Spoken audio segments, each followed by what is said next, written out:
Sziasztok, gyerekek! Eszembe jutott egy történet. Hogy megtörtént-e, nem tudom, de olvastam valahol, hogy a II. Világháború abban az időszakában, amikor ugye Auschwitzban koncentrációs tábor működött, az ott raboskodó zsidók egy bíróságot alakítottak, hogy elítéljék Istent. Volt egy bíró, volt egy védő, és volt egy vádló. Vádbeszéd hangzott el, védőbeszéd hangzott el, és a végén elítélték Istent azért, hogy hagyta, hogy a zsidósággal az történjen, ami történt. Nagyon elgondolkoztató, és nagyon mély dolog ez, és ahogy ők ezt lereagálták, az nagyon emberi.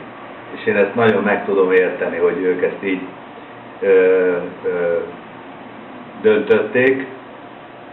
És annyiból igazat is adok nekik, hogy az volt az érvelésük, hogy Isten mindenható, mindenről tud, mindenbe belefolyik, és mindent volna lehetősége megakadályozni.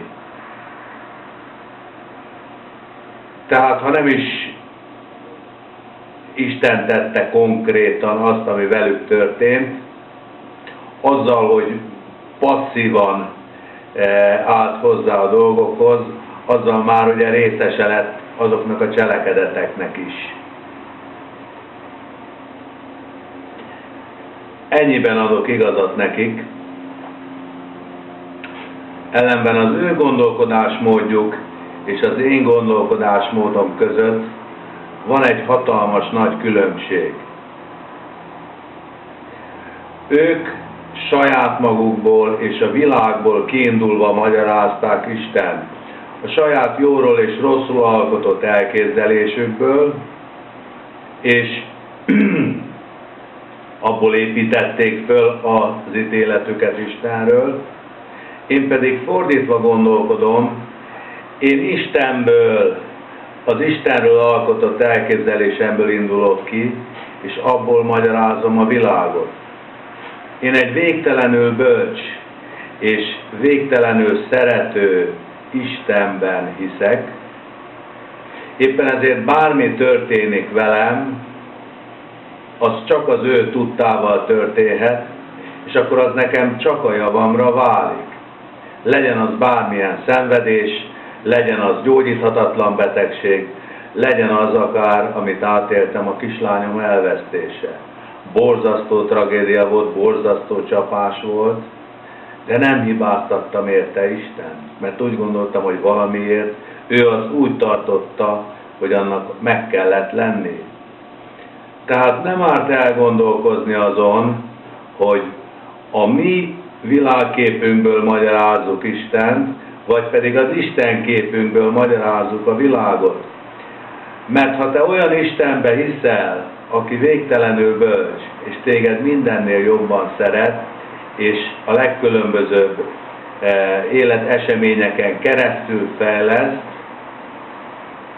akkor minden, ami veled történik, akkor a javadra válik. És úgy tudod megélni még a sorscsapást is. Ahogy Jobb, az Ószövetségnek egyik nagyon komoly szereplője is, így állt a dolgokhoz. És amikor a felesége már tüzelte, hogy de lázadj fel Isten ellen, akkor azt mondta, hogy hát ha a jót el tudjuk fogadni Isten kezéből, akkor a rosszat is el kell tudni fogadni. És Jézus azt tanította, legyetek tökéletesek, miként Atyám tökéletes, ki felhozza napját jóra, rosszra egyaránt, és esőjével enyheten igaznak és hamisnak. Gyerekek, nem szabad fél lábon állni, és nem szabad csak a jót keresni az életben és a világban. együtt van mind a kettő, sőt az egyik a másikból táplálkozik, ameddig a jót akarjuk, addig a rossz nem távozik mellőlünk. Hát ez egy komoly, mély gondolat, erről napokig lehetne beszélgetni, de a YouTube-ra csak 10 perces filmet lehet föltölteni, ezért most befejezem. Gondolkodjatok el ezen ti is. Sziasztok!